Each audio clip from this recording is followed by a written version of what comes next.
Time to dilig-dilig para sa halaman.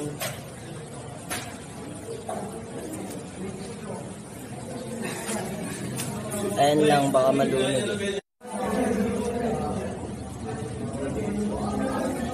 Day 5, nagkaroon na siya ng halaman. Ito na, diligan natin.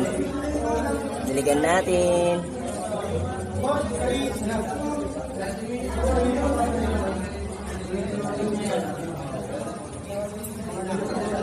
Tumubo na ang ating okra.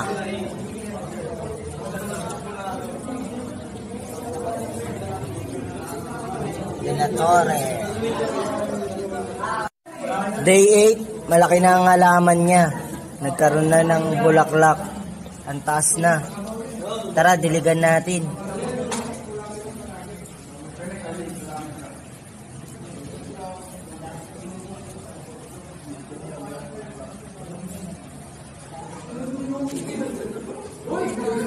De la Torre.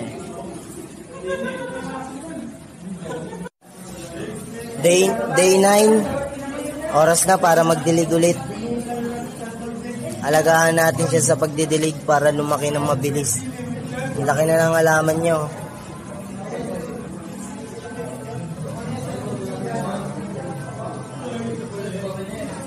Ganyan lang karaming tubig, okay na sa kanya yan. Check lang natin ang aking halaman. Ayan po, malago na ang kanyang mga dahon. Hindi muna natin siya didiligan para makapag-rest ang kanyang lupa at para mas tumibay din ang kanyang stem at veins. Ayan lang po, update lang sa aking halaman. Day, ang pang 11 na araw niya na dito. My name is Zyron De La Torre. Ayan po, maganda na ang kanyang halaman. Day 15, ito didiligan na natin siya. Gumaganda na ang kanyang mga dahon. Tara guys, diligan natin.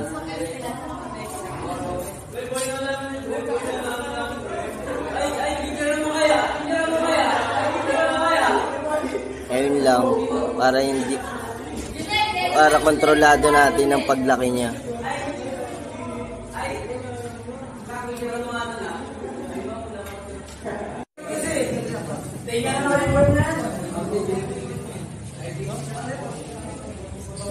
Oras na para diligan ang ating halaman.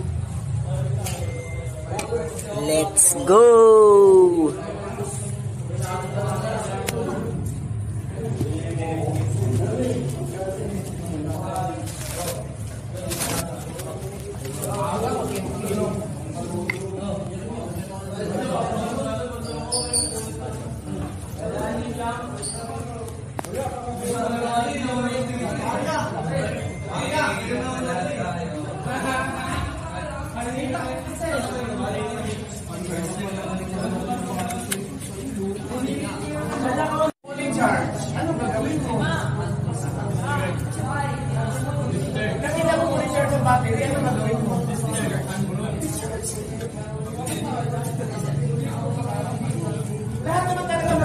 Day 19, diligan natin siya.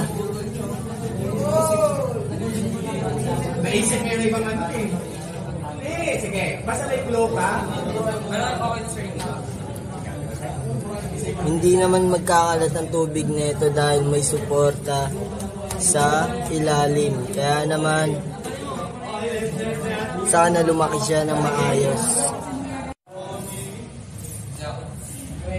Day 20, magdidilig na ako. Patuloy na yumayabong ang halaman ko. Ayan, ito lang muna. Day 27, magdidilig na tayo ng halaman. Yun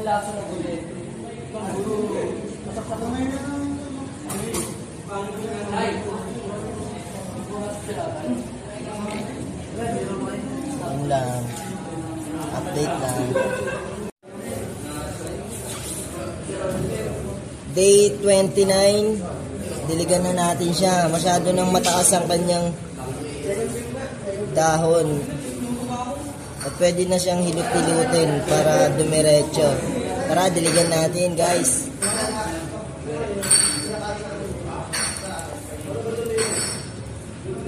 Ito lang muna sa araw na to.